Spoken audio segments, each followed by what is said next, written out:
Atención con esto porque ¿nunca te pasó que te llaman y te cortan? O te llaman y vos te quedás en línea, hola, hola, hola, tac, y después cortan. No una, dos, tres veces. O quizás lo hacen puntualmente y después, oh sorpresa, viene una estafa.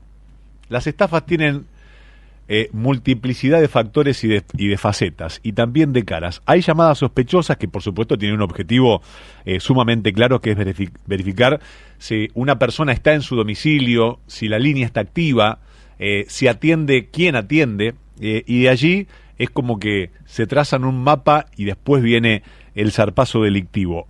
Ariel Corgatelli es periodista, especialista en tecnología, y con él estoy en contacto. Ariel, buenas tardes. Sebastián Shapiro te saluda aquí en Duplex, en el EU2 de Bahía Blanca. Gracias por atenderme. ¿Cómo estás? Hola, ¿qué tal, Sebastián? Un gusto, por acá también. ¿Todo bien? Bueno, sí, muy bien. Diste una introducción más que perfecta con lo que termina pasando y lo que termina sucediendo, ¿no? ¿Mm? Eh, Creo que esto avanzó muchísimo. O sea, si bien estuvo, siempre, bueno, llamaban por teléfono al teléfono en línea para saber si justamente había alguien en la casa, ese tipo de cosas siempre existió. La inteligencia, ¿no? De alguna manera siempre existió. Después de la pandemia, yo siempre marco un punto de inflexión de la pandemia para acá, porque los ciberdelincuentes, al no poder salir a la calle, digamos, lamentablemente tuvieron que especializarse y se empezaron a especializar en todo este tipo de cosas.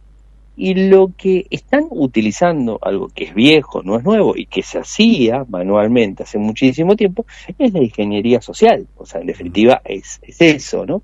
O sea, tratar de ir trazando determinadas coordenadas, determinados puntos y opciones para obtener información de la víctima, ¿no? En definitiva, termina siendo una víctima, ¿no?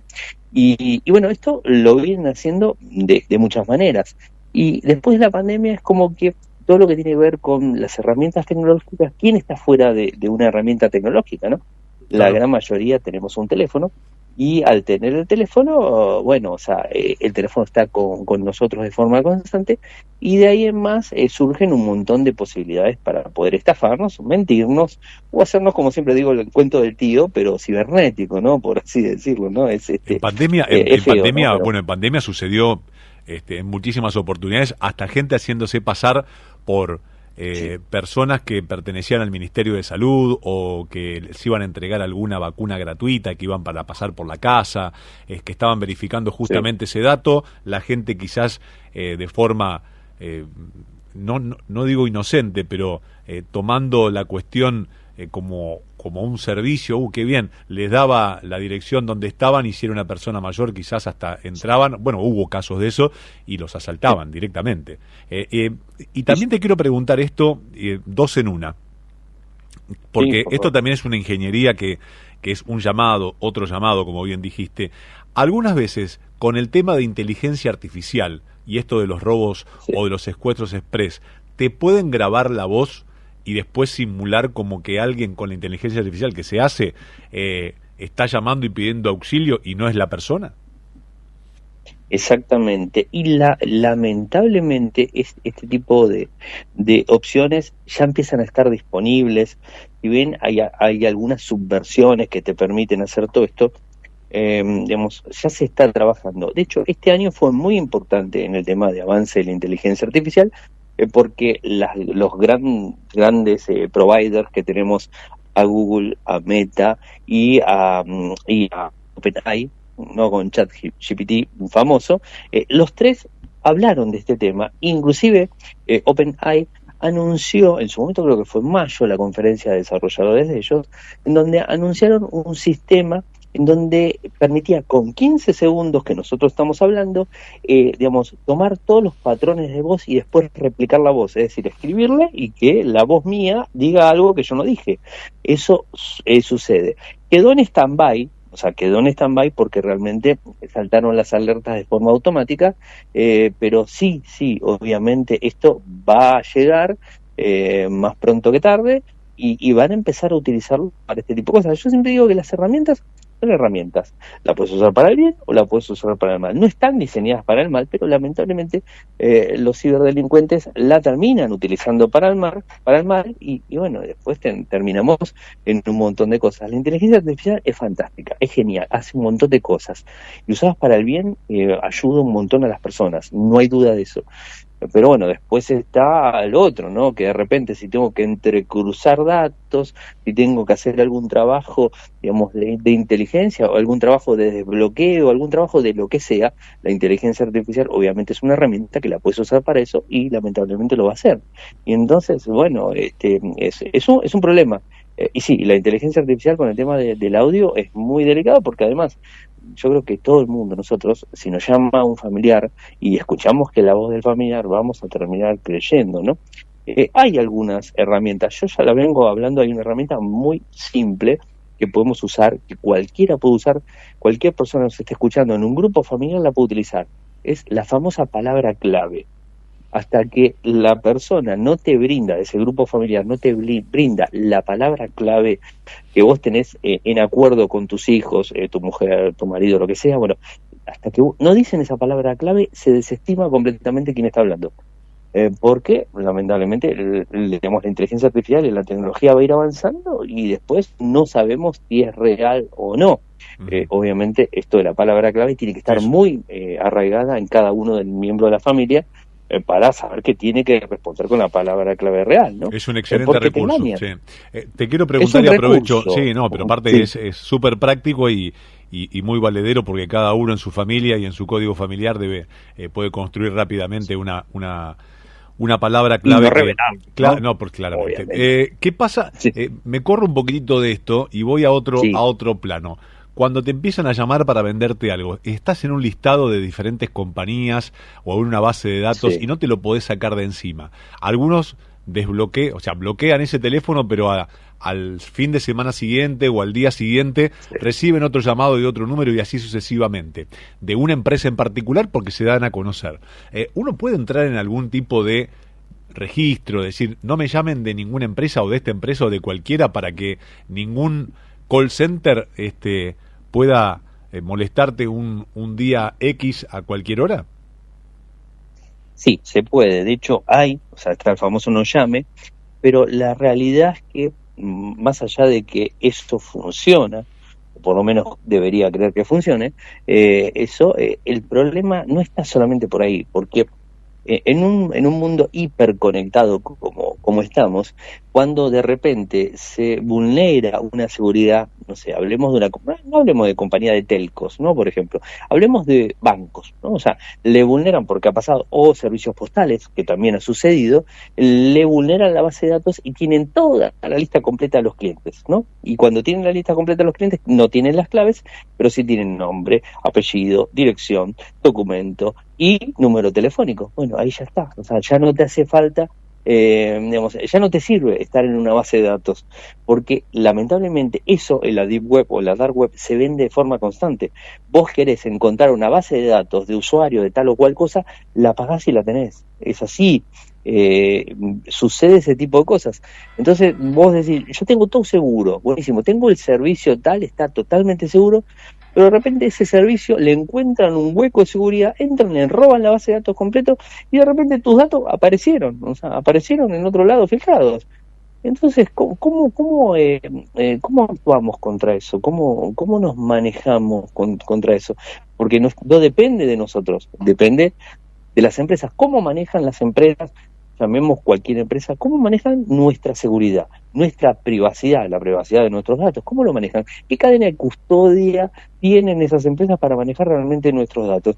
Vos, por ejemplo, te viene una pieza postal a tu casa, a mí me ha sucedido, no voy a mencionar cuál, pero me sucedió y me pidieron escanear el número de trámite de mi DNI. Y yo le dije, pero escúchame, ¿por qué? ¿Y quién me certifica realmente que los datos... No, pero lo contrastamos contra el RENAPER. Pero el RENAPER no es seguro. Y de hecho, el año pasado se liberó y se levantó la base de datos completa. El RENAPER tampoco es lo más seguro del mundo. Uh-huh. Entonces, la cadena de custodia que tiene ese correo, ¿cómo valida realmente? Ya al RENAPER no le creo, porque el año pasado tuvo filtración y se filtró todo. Bueno, y más allá de eso, y ahora el correo que me tomó los datos a mí del de eso. No sé si recordás, pero hace poquitito tiempo también con los registros de conducir, que inclusive hasta el presidente tenían los datos, el presidente actual. O sea, entonces, ¿cómo se validan los datos? Vos decís, no, yo me pongo en una base de datos para que no estén, que me pongo para que no me llamen.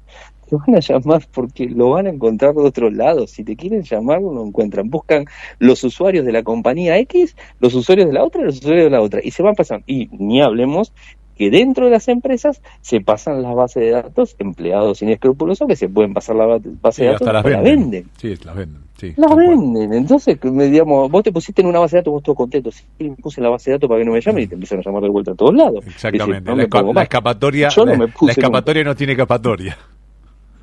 No, lo único que puedes hacer, lo que yo siempre recomiendo ante los llamados telefónicos, son dos cosas. Primero, te llaman por teléfono, si no te hablan, te dan 3 segundos y no te hablaron, corta. Listo. Porque no voy a esperar que una máquina me preatienda para después derivar a otro lado. No, ¿querés hablarme? Llámame. Listo. Vos me llamás y me empezás a hablar, te atiendo. Ahora, me llamaste a una empresa, me llamaste a un banco, de una telco, de lo que sea, escucho, sí, muchísimas gracias, no estoy interesado. Punto, corto.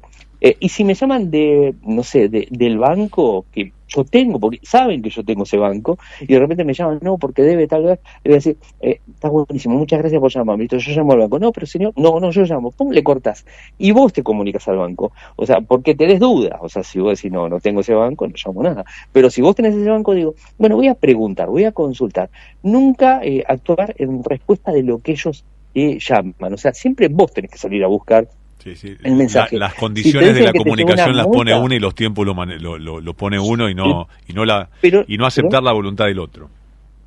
pero no solamente eso, por una cuestión de seguridad tuya. Claro. Porque el vehículo tuyo, por ejemplo, están cayendo multas de todos lados. De hecho, ayer yo vi un par de multas a un correo de una persona conocida, me lo mostró Ariel, mira, me llegó de la ciudad de Buenos Aires esta multa. No hagas clic, no hagas nada, para reenvíamelo. Y después me fijo el mail, es un mail de Brasil, y los enlaces no existen, y todo ese tipo de cosas. Y claro, lo que quieren hacer es que vos ingreses para que valides, en definitiva, porque el mail estaba, el nombre estaba, el vehículo no lo mencionaba, la dirección exacta no decía, la avenida Corrientes es larguísima. Entonces, pero bueno, entonces, ¿vos qué tenés que hacer en ese caso? Ir directamente a la ciudad de Buenos Aires y fijarte si realmente si tu vehículo con tu chapa tiene alguna deuda.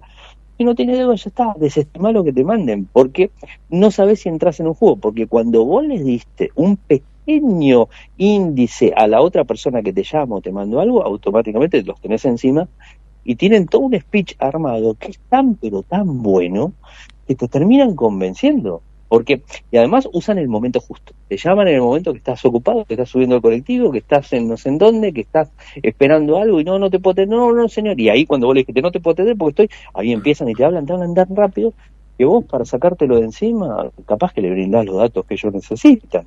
Así Claro, que bueno, tal cual. es un tema. Bueno, lo que decía era eso. O sea, si te llaman y no te hablan, corta. Si te llaman de un lado específico, bueno, muchas gracias, yo llamo, listo. Y ahí lo cortás. Y la otra parte tampoco es hablar para que no te tomen la voz y que después te la estén clonando. Exactamente. Parece ciencia ficción, pero existe. Pero existe, O sea, parece existe. Sí, Ariel, existe. te agradezco infinitamente que me hayas atendido y por estos conceptos tan valiosos y para que la gente, por supuesto, esté atenta, alerta. Y esto de la palabra clave familiar me parece fundamental para reforzar el concepto y tenerlo bien presente. Sí, siempre hay que desconfiar, siempre desconfiemos de todos. Lamentablemente esto va para más y bueno, vamos a tener que ir ayornándonos a estas cosas porque bueno, van a ir sucediendo. Esto le puede pasar a cualquiera, tampoco a ponerse mal si les pasó porque le puede pasar a cualquiera. Nadie está exento que le pase una cosa de esta. Así que así es. Un abrazo, Ariel, gracias por atenderme. Igualmente. Igualmente. No, por favor. Ariel Corgatelli, periodista y especialista en tecnología, hablando sobre las estafas telefónicas y lo que hay que tener en cuenta y la prevención. Y en el grupo familiar tener una palabra clave me parece fundamental, así como cuando alguna empresa de vigilancia te pide una palabra clave que vos tenés para tu alarma, bueno, tenerla para con tu familia.